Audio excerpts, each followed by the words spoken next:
गृहस्थ, गृहस्थ सन्यासी, पूर्ण सन्यासी।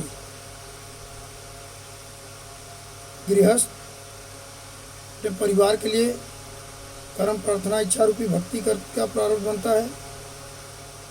शरीर के अंदर श्वास पे या किसी माध्यम से मनन चिंतन करते हुए अंदर जो शक्ति लेते हैं, शक्ति रूपी ऑरा बन के रहता है।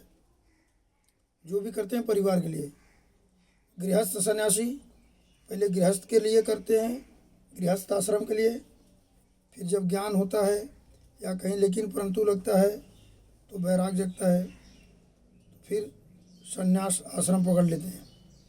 तब उसके बाद जो भी आप कर्म प्रार्थना इच्छा मनन चिंतन करते हैं तो आश्रम के लिए करते हैं, और जो उनका गृहस्थ जीवन में जुड़े हैं उनके लिए करते हैं,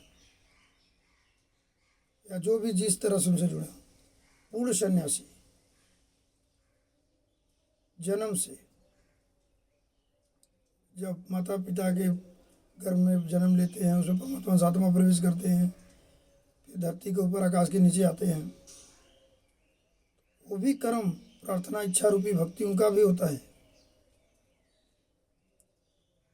और श्वास पे मनन चिंतन या किसी विधि से द्वारा भक्ति रूपी प्रारंभ, और शरीर के अंदर जो भी ले रहे हैं, श्वास पे मनन चिंतन या किसी विधि द्वारा शरीर के अंदर ले रहे हैं, तो शक्ति रूपी ऑरा अपने आश्रम व संसार के लिए करते हैं।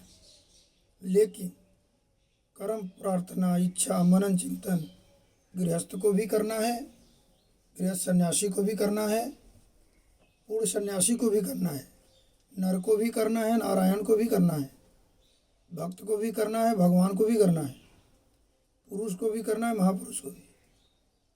यहाँ तक कि जो कार्यालय होते हैं उसमें वाइस चांसलर से को भी करना है, सफाई वाले को भी करना है। जो जिस योग्य है, जिस कर्म क्षेत्र धर्म क्षेत्र में लगे हैं, उसके अनुसार उनके कर्म प्रार्थना इच्छा रूपी भक्ति के अनुसार उनका प्रारब्ध बना है, और शरीर के अंदर श्वास पे या किसी विधि से जो शक्ति रूपी ऑरा है वही उनको वहाँ तक पहुँचाया है।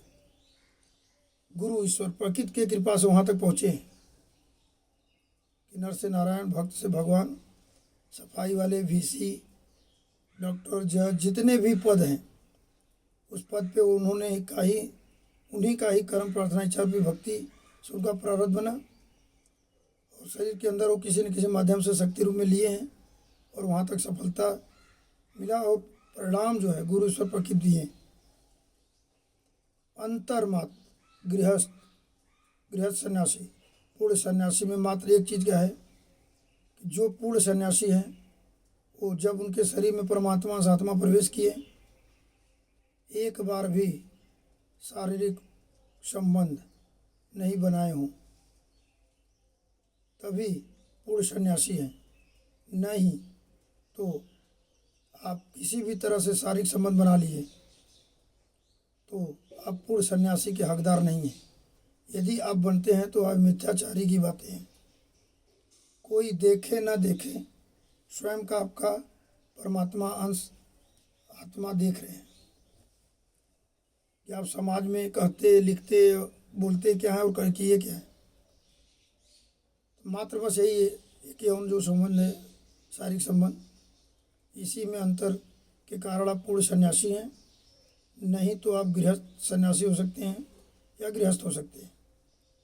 कर्म प्रार्थना इच्छा सबको करना है। कोई परिवार के लिए करता है, कोई परिवार आश्रम के लिए करता है, और कोई पूर्ण रूप से आश्रम के लिए करता है कि जो जैसे जुड़े हों उन्हें तन मन धन से सुख शांति आनंद की प्राप्ति होती रहे। उसके लिए कर्म प्रार्थना इच्छा रूपी भक्ति सन्यासी को ही करना है।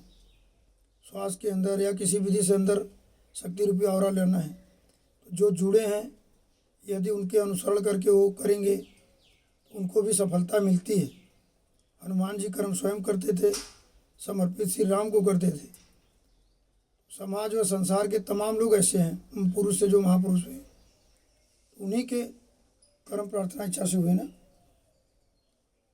कि पुरुष से महापुरुष हो गए, नर से नारायण हो गए, भक्त से भगवान हो गए। और जन्म तो कोई न कोई माता पिता ही दिए हैं। ये नहीं कि कोई आसमान से आ गया या ऐसे आ गया अवतार ले लिया। और युद्ध तो सतयुग में हुआ, जबकि सारे सद्गुणी थे, भगवान थे। त्रेता में हुआ, द्वापर में हुआ। भगवान होकर के इतना शांति के रास्ते अपनाए नहीं हुआ, तो आज भी होगा। तो संन्यास लिए हैं, जन्मजात सन्यासी है तो गृहस्थ सन्यासी से तुलना न करें, गृहस्थ से न करें। आप गृहस्थ हैं तो पूरे सन्यासी से न करें, नहीं तो अशांति का कारण बनता है, जो कि तन मन धन तीनों से अशांति फैलाएगा। आपको भी फैलाएगा, जो आपसे जुड़े उनको भी फैलाएगा। तो सिर्फ मात्र आपका एक धर्म है, जो कर्म क्षेत्र धर्म क्षेत्र का चयन किए, जिस कार्य में कार्यरत हैं उसको आप करें। जिस चीज़ को जब ज़रूरत है उसके पास उचित समय पर जाएं। ये नहीं कि समस्या जटिल करके जाएं। आपको विज्ञान की ज़रूरत है, विज्ञान का सहारा लें। अध्यात्म की ज़रूरत है, अध्यात्म का सहारा लें। ये नहीं है कि आप आध्यात्मिक है तो विज्ञान का सहारा नहीं लेंगे। अब विज्ञान के हैं तो आप इसको लेना है।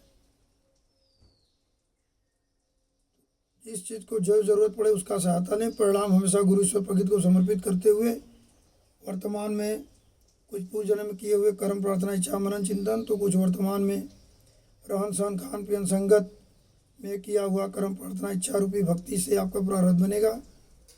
शरीर के अंदर किसी विधि से, श्वास से या मनन चिंतन के द्वारा जो शरीर के अंदर लेना उसे शक्ति रूपी में आवरा बन के रहेगा। उसी ही तरह का परिणाम गुरु ईश्वर प्रकृति की कृपा से आपको प्राप्त होगा। इसलिए जिस क्षेत्र में लगें, परिणाम को पहले गुरु ईश्वर प्रकृति को समर्पित करें, फिर वर्तमान में उस कार्य में लगें। परिणाम को उन्हीं पे छोड़ें। नहीं, सफलता तभी मिलेगी, नहीं तो अशांति का कारण बनेगा।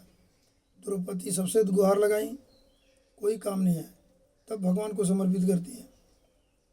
भस्मासुर को आशीर्वाद शंकर भगवान देते हैं, उन्हीं का अशांति काल बन जाता है। तब भिक्षाटन करते हैं तो विष्णु भगवान सहारा करते हैं। समुद्र मंथन होता है, देव दानव दोनों का बराबर अधिकार होता है। फिर अमृत निकलता है, उसमें देव दानव में युद्ध होता है, फिर विष्णु भगवान का सहारा लेना पड़ता है। तो जब उस युग में देव दानव के समय भिक्षाट के लिए करना पड़ा, तो आज क्यों नहीं? द्वापर में, सतयुग में, त्रेता युग में, तो आज के युग में भी होना ही है। तो आप जिस क्षेत्र में है उसमें कार्यरत रहें, बस यही असली सत्य है। डॉक्टर के हाथ में है तो डॉक्टर क्यों शरीर छोड़ते हैं? उनको रहना चाहिए। महापुरुष के हाथ में है, नर जो है नारायण के हाथ में है, तो वो क्यों शरीर छोड़ दिए? शरीर में नहीं है। भक्त से जो भगवान बने वो क्यों शरीर छोड़ दिए? तो उन्होंने ऐसा कर्म, प्रार्थना, इच्छा पे भक्ति किए कि भक्त से भगवान हुए, नर से नारायण हुए, छात्र से डॉक्टर हुए, छात्र से वैज्ञानिक हुए, जज हुए। तो जो पद है उस पद के अनुसार आप कर्म, प्रार्थना, इच्छा, मनन, चिंतन करें, परिणाम गुरु ईश्वर प्रकृति को समर्पित करें। श्री हरि ओम, श्री हरि शरणम, श्री गुरु वीतराग परमानंदेश्वर महादेव, हर हर महादेव। स्वामी वीतरागानंद सरस्वती नंगा बाबा जी के उत्तराधिकारी चेला, स्वामी परमानंद सरस्वती सुमारू बाबा जी के उत्तराधिकारी चेला, स्वामी रमेशानंद सरस्वती।